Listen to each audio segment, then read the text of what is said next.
Welcome to AIDS 2060, our second episode in this mini-series looking at the trends that will affect positively or affect negatively our ability to bring HIV under control during the 21st century. Now, the assumption here, of course, is that we're not going to meet the UN target set back in 2015, 2016, that we would end AIDS as a public health crisis by 2030. It's clearly much more complicated than that. But rather, we need to start looking at what we have to do over the long term. And in this episode, we are journeying to Uganda and to the Makere University School of Medicine. And I'm really honored to be joined by the Sandy McKinnell, Executive Director at the Infectious Diseases Institute at Makere, Dr. Andrew Kambugu. Andrew, welcome to AIDS 2060. Thank you, Ben. It's a great pleasure to join you. Thank you for the opportunity to share insights from the heart of Africa, which is where Uganda is. The heart of Africa, absolutely right. But I wanted to really start by, you look at where we are today, 2026. We have seen some extraordinary successes with access to medication for treatment. That's the great success of the HIV movement, you might argue. But we've got to think about what we need to do to end HIV over the coming decades. And I wondered at the sort of 38,000 foot level, where you see we are, particularly in the light of the upturning of the international investments coming in to support country programs. Great. That's as you say, that 38,000 feet. I would like to share what I'm seeing at that height, and really, it's a confluence of three overlapping areas. The first one is we have to really we have to limit new infections. We have to dry the tap before we mop the room. And I'm excited that we have great biomedical tools to be able to do that in this day and age. The science is very encouraging. More recently, and this included studies done in countries like Uganda, the PAPAS 1 and PAPAS 2 studies that show that you can prevent HIV through the use of a twice yearly injection. So every 6 months, getting an injection that has very high efficacy to prevent somebody from acquiring HIV. And it's also the issue of options that, you could have an injection, or you could have an oral pill, or you could add that to, medical circumcision. So with these options that open up and allow for choice, and given that some of this will protect the most vulnerable populations like young women in Africa, who are 3 to 6 times more likely than their male counterparts to acquire HIV, we should do everything we can for the science to translate into clinics all over Africa and people accessing these prevention tools. So that's one area. The second area is, as you mentioned, Ben, over the last 3 decades, we've seen great progress in people accessing life-saving treatment. And on top of feeling well, we know that a lot of these individuals are biologically suppressed. And you know the theme about U equals U, undetectable equals untransmissible. So in addition to preventing new infections using biomedical prevention tools, we have this large opportunity, first of all, to keep the people who are suppressed. And this is where the funding uncertainties we're seeing are really very important, because we had momentum coming towards 2030, but now we have some turbulence. And Africa including African governments, African private sector, has a great opportunity, and I would also dare say a responsibility to make sure that this momentum is not erased, and in fact harness, so that we can get everyone whose status is known to be positive for HIV onto effective treatment. So before I leave this second area, again, there are some exciting developments here, Ben, in terms of how can Africa, with the infrastructure and other challenges we have, optimize the treatment of HIV. And Africa has not been left behind in some of the newer thinking around HIV treatment. And I'll cite two. One is injectable antiretroviral therapy.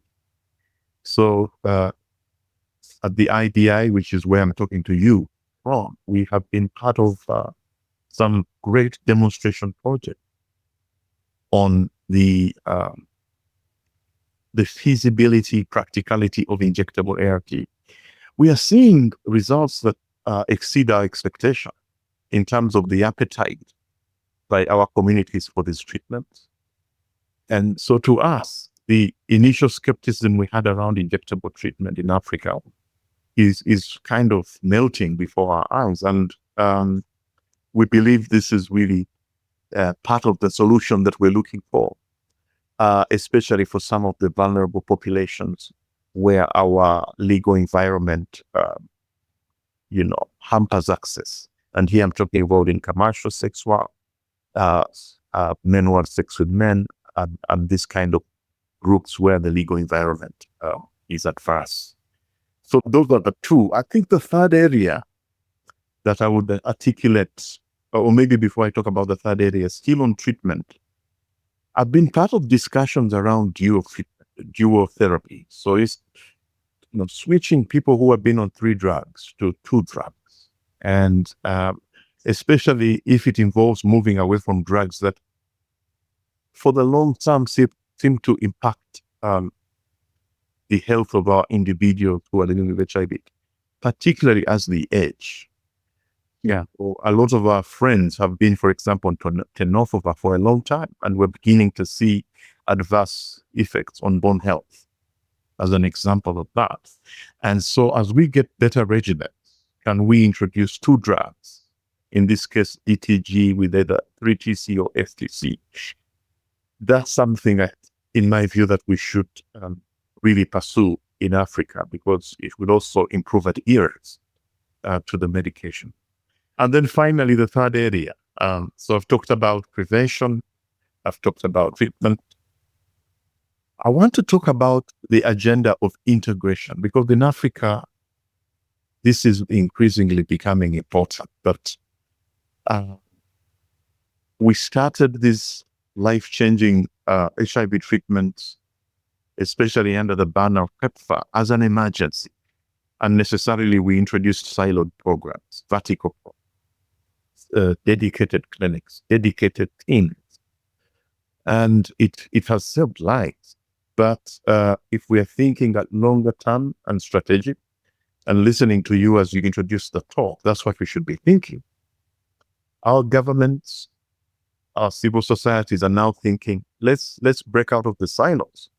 Let's introduce HIV care in the context of a broader chronic care model, where individuals with hypertension and diabetes can attend using the same infrastructure, using the same care teams.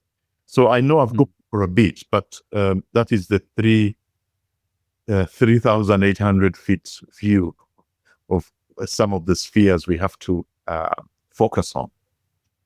Well, there's a lot there, Andrew, and it's a very positive, optimistic agenda that you're describing. Yeah. I love the concept of prioritizing prevention as much as, if not more than, treatment, because if you don't turn off the tap, you will still have the running water, you'll still have the infections. Now, there was something you said around prevention technologies that struck me, and that was voluntary male circumcision.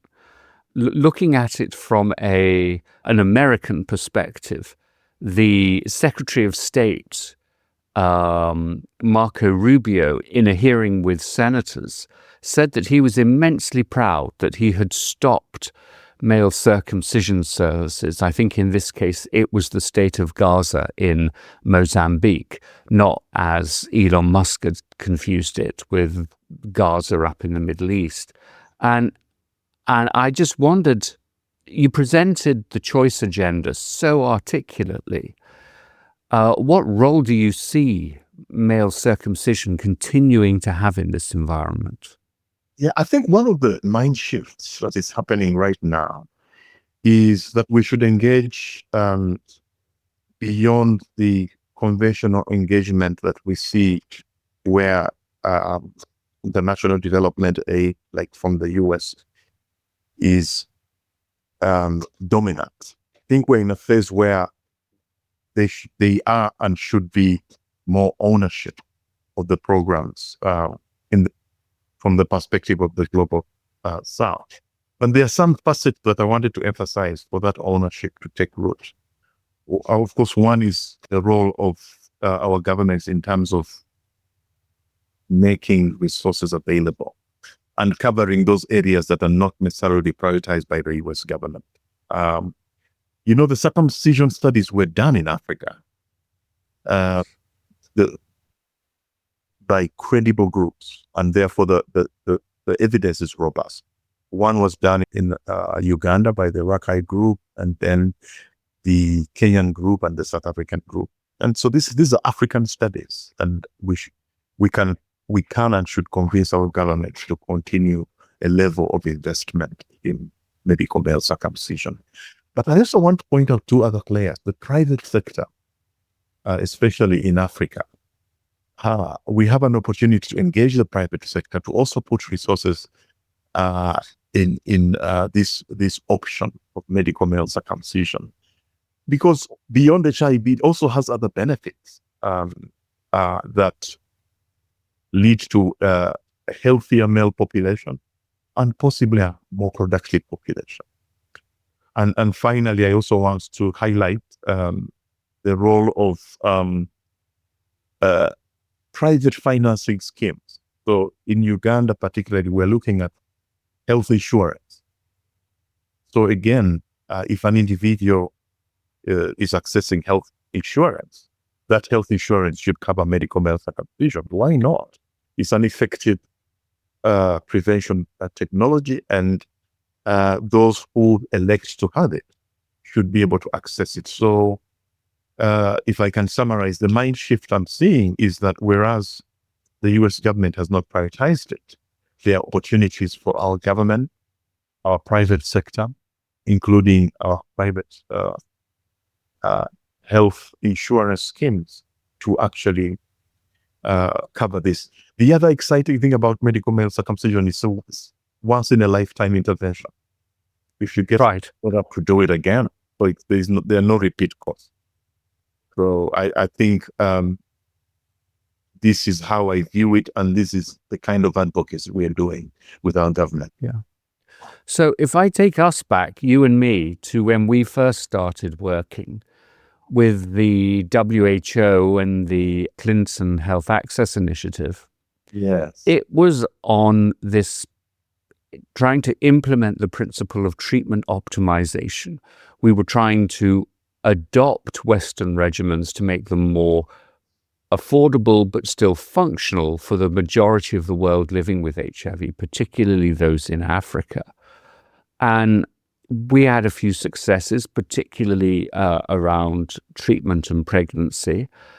But I got to say, looking back on it, whether we were looking at lower doses of some ARVs that we would never want to use again if we were given the chance. And yes, I'm thinking of, D4T here.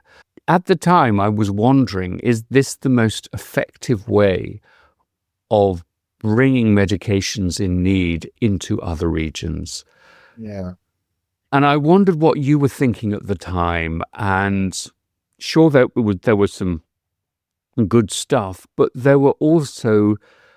also had some major hiccups during that period that prevented the registration and distribution of key medications like the dapivirine ring, or more recently doxypep, which the data shows wonderful efficacy in men, but has no proof whatsoever and not looked at the role of women.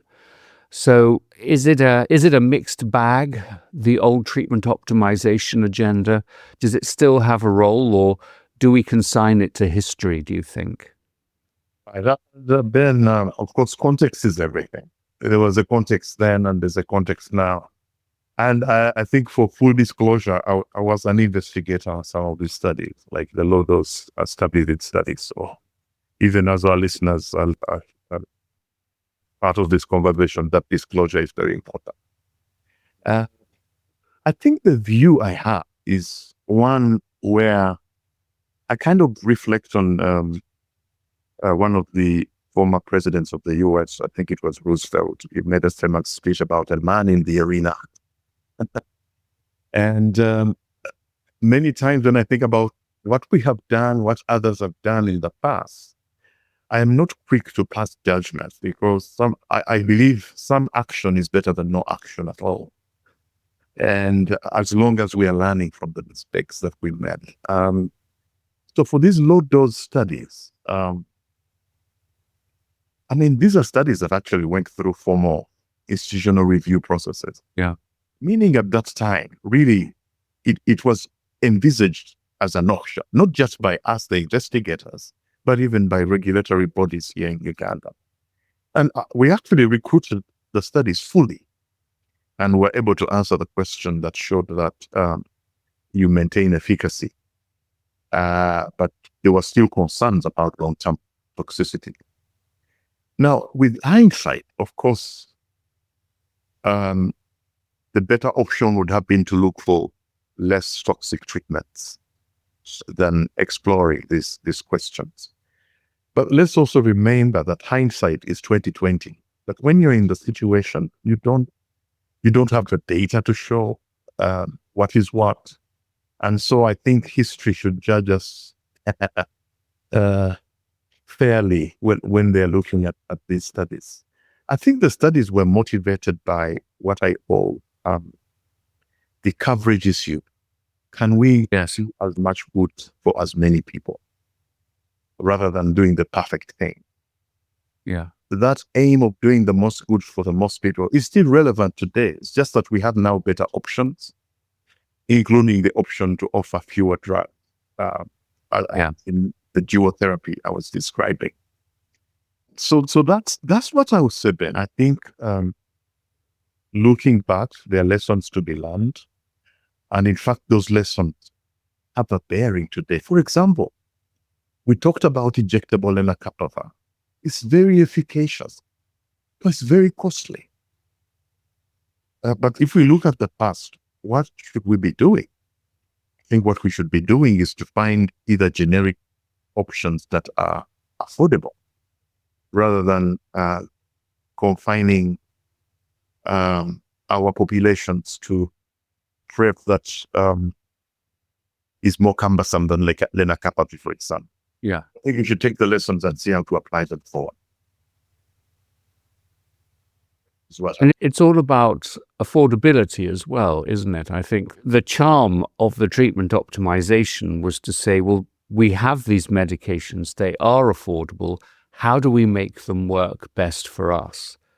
Yeah. And I think that brings us on to the sort of where do we go from here conversation, Andrew, because you are rightly proud of the lenacapavir studies. And of course, there was the African Women's Community Advisory Board that did that groundbreaking work in making sure that women who are pregnant or looking to get pregnant can be part of those trials. That was huge. Yeah. But do you have a vision or a plan for what African regions need to do to drive their own R&D needs, rather than, picking up sloppy seconds from the table of the industrialized world? Yeah, very good question. And you know, I did mention that whatever we do, we have to be driven by the science, and even as we do our R&D, to prioritize our local needs. And the bottom line is that we have to be guided by knowing our epidemics. When we look at Sub-Saharan Africa, where are the new infections? The reality is they're happening amongst younger women, and they are driven by structural issues around economic empowerment. So then how do we then design R&D that looks at that aspect? And of course, in that context, developments like lenacapavir are still relevant, because a young woman could access that injection without needing consent from her partner or her parents. Yes. So as to protect herself. But it also means our broader research and development agenda should not be restricted to just biomedical products. We should be asking ourselves, how can we use research to address the structural challenges? What makes a young woman vulnerable? And once we document it, what structural intervention should we put in place? So Ben, I don't know if you know this data that shows that if you keep a young woman in school, it reduces her vulnerability. That's an insight coming out of research. But the question is, what is the intervention therefore? Yeah. The intervention might mean universal primary education. And that's not a typical health intervention. That's really a whole of government intervention. But having said that, Ben, I have to say, I ask, it's kind of asking you, Ben, where were you during COVID-19? Because one of the outcomes of the COVID-19 outbreak, Ben, it stirred up Africa with respect to product development, African-led product development, including investment in R&D. And so now, through a continental drive by the African Union, through its health arm called the Africa CDC, there's an agenda around manufacturing and R&D. I think what is being envisaged at this point is that it's possible that not every country will have a strong R&D piece, but we can have regional hubs. We can have a hub in South Africa, one in Kenya, Uganda, one in Egypt, one in Nigeria. And we start from there. I think one of the things Africa needs to think about is motivating the development of strong research teams around this hub. And these research teams have to be necessarily multidisciplinary, because there will be biomedical questions, there will be AP-type questions, social science questions, health economics.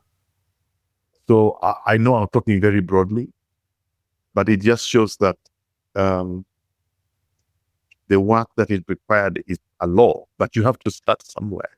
As the Chinese say, a journey of 1,000 miles. You have to take the first step. That's right. And, it is in some ways quite extraordinary that a leading physician like you immediately turns to the structural obstacles as part of the holistic response to AIDS. I completely agree. Yes. And it also strikes me that these are long-term agendas. These are not things that we put into 5-year plans or 15-year goals at the United Nations. These need very dedicated, concentrated, and long-term commitments from everybody to do them. I mean, It's somewhat happening. Sorry to chip in, but no, go ahead. Like for the last decade or so, Uganda has put in place a universal primary education. Yeah. And I think even though we may not see the impact now, but the impact of this policy of government with respect to dividend for HIV acquisition would well be substantial. Anyway, I'm just giving this as an example. No, I think that is really important. And yeah, Uganda has been at the lead in this. I think the challenge for other countries has been trying to look at the cost-benefit analysis of doing this when you have so many other priorities in and outside of health. So that's going to be one of these sort of longer-term strategies. You mentioned the African Union and the African CDC. Do you see Africa CDC becoming Africa's regulatory force so that any new medication wouldn't need necessarily to go through every single country's individual regulatory process, which can slow things down? Or do you see it having another role? Well, no, you're absolutely on the money, because the Africa CDC is sponsoring a very specific agency for this called the African Medicines Agency, AMA, to do exactly this. So, one of the bottlenecks for R&D in Africa is the fragmented legal jurisdiction. So if you wanted to introduce a product in Africa, as opposed to the United States, whereas in the United States, you have to deal with the FDA across the 50 states, in Africa, you have to deal with every single step.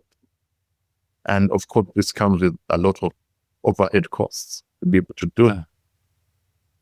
I think now there's been a beautiful realization that this has got to change. And that's why the AU and the African CDC as its health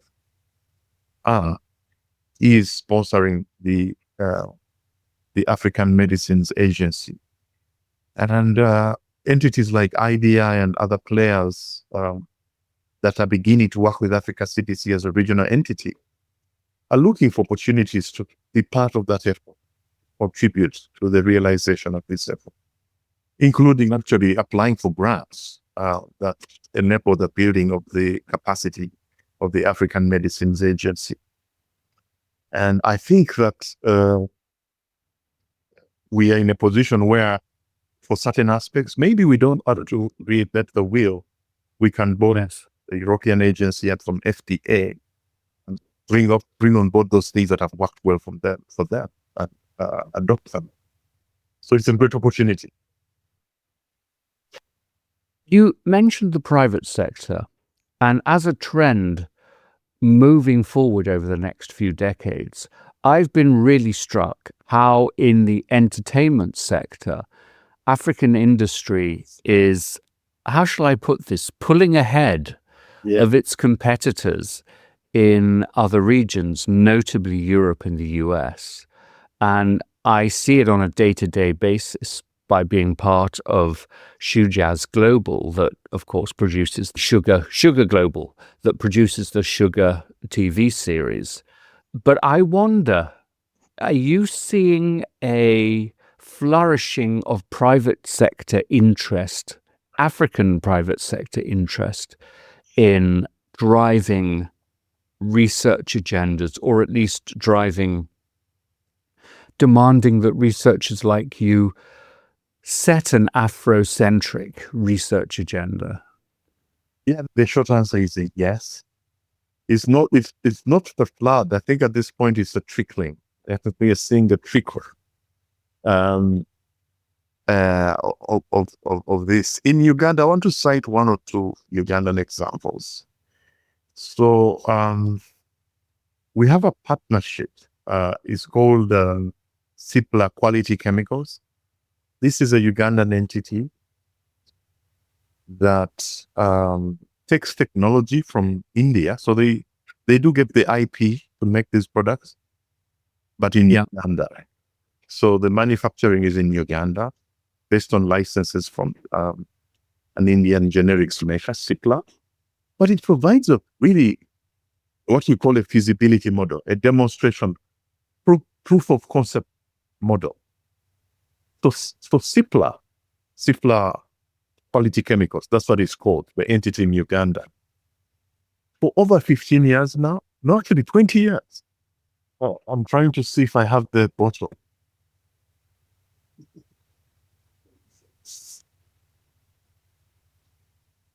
I'm trying to make it real. So I was at their 20-year celebration. They invited me as Nice. a partner. 20 years. Yeah. So for 20 years, they've been making drugs in Uganda, generic products, mostly focusing on single pill antiretroviral drugs. And they've now expanded into oncology and biologics. The amazing thing is that they're exporting to other African countries. I've seen different heads of state coming to Uganda to see this particular model and becoming clients of a Ugandan entity. So Ugandan private sector expanding into the rest of Africa and taking products. Started with ARVs, but now clearly moving into NCDs. Yes. Then in the last 5 years, they went public. So even I now can buy shares in that company if I want on the Ugandan exchange, stock exchange. I think this is a very encouraging model and development. And I see that it might have all sorts of benefits. The other day, my head of strategy and I went to this group to explore R&D opportunities, because at IDI we have capacity for pharmacokinetic studies. We have a mass spec and something called high performance liquid chromatography. And we've been doing these PK studies. But what is more is that we also try and train people, do masters and doctoral programs around PK, and starting with HIV, but expanding to areas like antimicrobial resistance, where dosages are very important. And what I'm trying to say is that you have on one hand a private sector player, and then on the other hand, a leading academic institution like Makere, exploring opportunities to do innovation. Yeah. I mean, some of the projects we've talked about is, can we find new indications for existing drugs? Can we find combinations? And could we then use machine learning and AI to sift from a possibility of an infinite possibility of combinations to a few that are practicable and feasible and affordable? So these are the kind of conversations we're having with this kind of entity. I'm citing it as one model that I have seen working. Well, as you say, it's that moment where the trickle goes on the way to being a fully throated flood. But yeah. We'll get there. And if you stand back a bit, Andrew, you're unique in many regards, in that not only have you managed the Infectious Disease Institute, IDI, but you've also been a frontline physician throughout this era. So what are the kinds of research priorities that you would like to see going forward? Because I sense that, as well as being hugely optimistic and enthusiastic about long-acting lenacapavir, the story doesn't end there. Yes. It's a real issue in terms of what are Africa's priorities. And I've been involved in some of what are called pragmatic clinical trials for settings like ours. So if I apply that going forward, some of the issues that are peculiar to us in Africa in this context is things like comorbidities. We have high prevalence of HIV, but we also have high prevalence of tuberculosis. So it means that when we look after our friends with HIV, we have to worry about tuberculosis as a co-infection. And so as we think about treatment strategies, we have to intentionally think about treatment strategies for co-infected who are hepatitis B co-infected. And now, as it is, Uganda's epidemic is heterosexual as as opposed to the epidemic in parts of the global north where it's predominantly affecting men who have sex with men. What it might mean then is we're having individuals who've been on treatment for many years and beginning to enter brackets where they are hypertensive, diabetic. And so treatment strategies have got to consider aspects beyond suppressing HIV. You have to think about preserving functionality and reducing frailty that is age-related. And I've just talked about tenofovir as something that we have to move away from. So these are the kind of priorities. Integration of treatment with other concerns, thinking about frailty and preserving functionality among the population, comorbidities. These are the things that keep us awake at night in this part of the world, and therefore we have to fashion research protocols that give us good science on the best way forward. And that'll be a significant trend for you moving forward as you build an African medicines agency, as you build further links with African private sectors. Do you see African biotechs growing in this period, in the coming decades?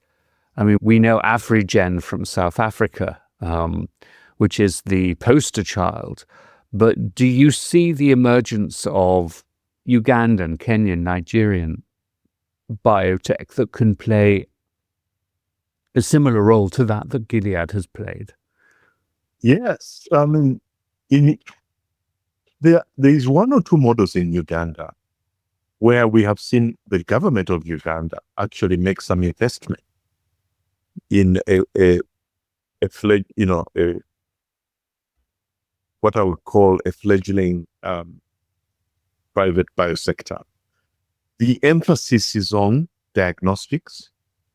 So can we develop cheap diagnostic technologies, point of care? And here I'm thinking what I call lateral flow assays. Yeah. Put blood on a strip and be tracked.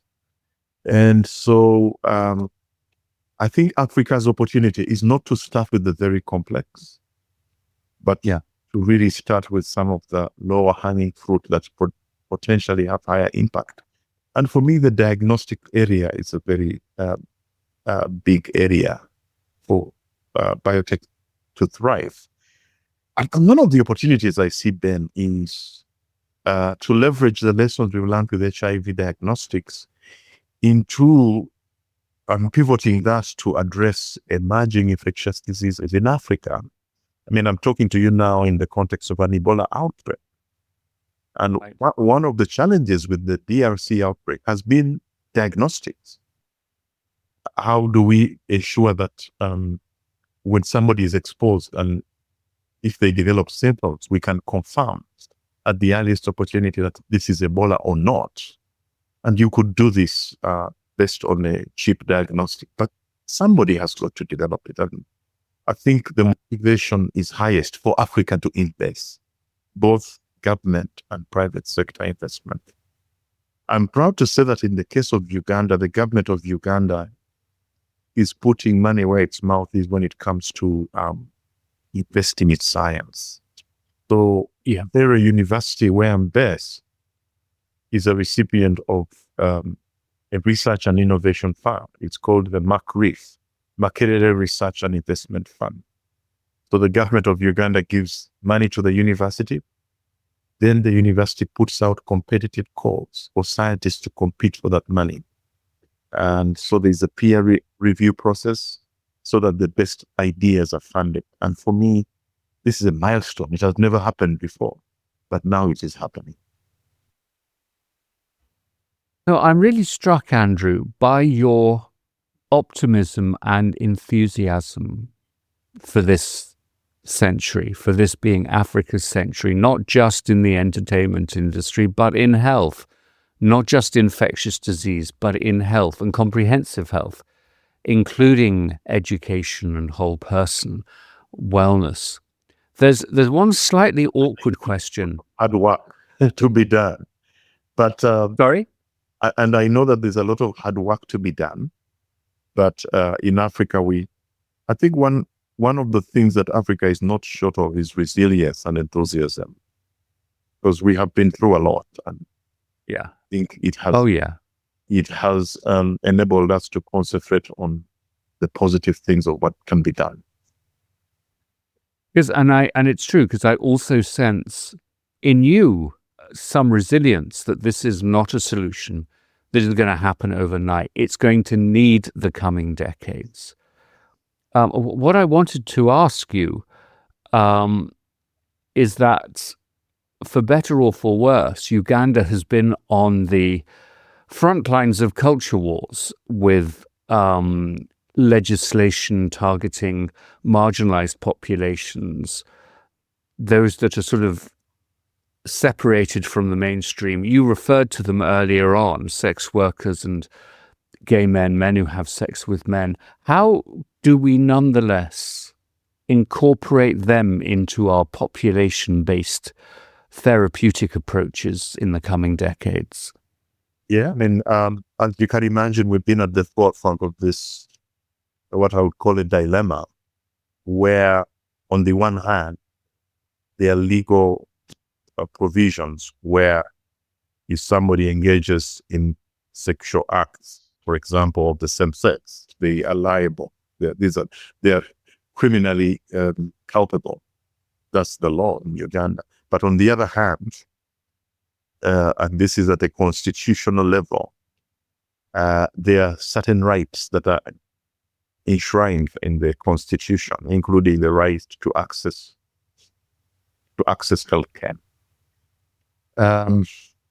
So we were delighted as healthcare providers when the Anti-Homosexuality Act was enacted in Uganda, that the Ministry of Health came out with a written position and directive that there should not be any discrimination for people to access treatment and services in general, including services.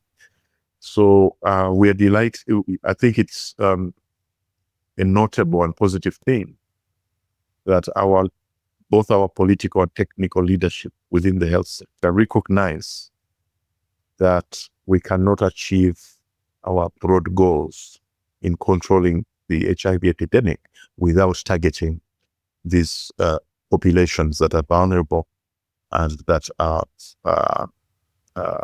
disproportionately affected by HIV. So the practical thing for us as healthcare providers is to create a platform that anyone can access without feeling discriminated. And what it ends up being is that we tactfully do not pry into aspects of sexuality, because then we are mandated to report it. Right. Provide options, and people select the option that works for them in terms of either treatment or prevention services, knowing their own inherent risks when we provide the information. Yeah. We should continue as healthcare providers to advocate for non-discriminating legislation and continue to advocate for access for all, as we should. Yeah. Well, I can see how you are threading a needle through this difficult situation, and I know it is a situation that could happen to many of us. But I still come back to the sense of enthusiasm, and as we wrap up this podcast, I'd just like to come back to that. Do you think we're going to end AIDS as a public health crisis by 2030?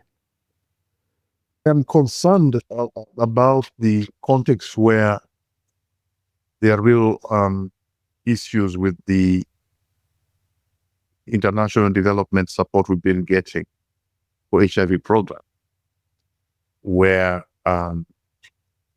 there are real cuts in funding, both for prevention and for treatment. And I see that the momentum we have is under a potential threat as we navigate the transition to more African-led responses, primarily by government, but also with some private sector. So I see that as a turbulence that needs to be navigated to make sure that the momentum is not lost. I have been a key advocate for, at the very least, making sure the gains are maintained, but also promoting African-led initiatives. And I think integration of services is one of those approaches. I think the other one is innovation. How can we be more innovative? Yeah. So that we use the resources we have more judiciously, so that every dollar gets more result. So what are the practical implications of that? It means adopting models of care that are not necessarily facility-based.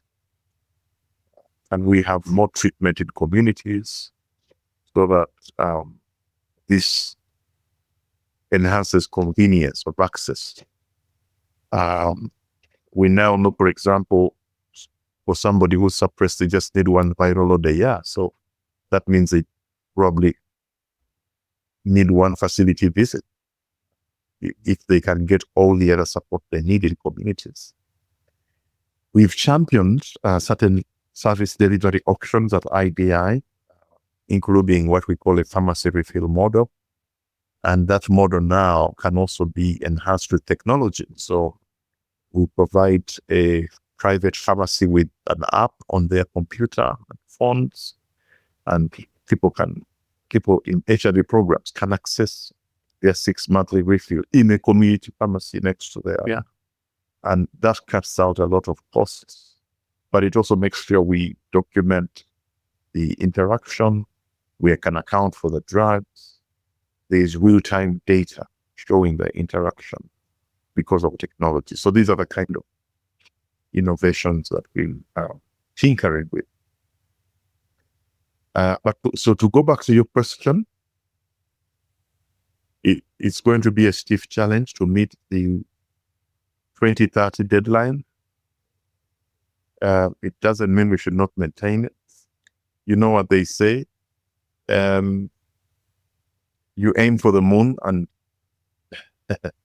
but you may not get to the moon, but at least you get to a certain target that has impact in terms of life saved, infections prevented.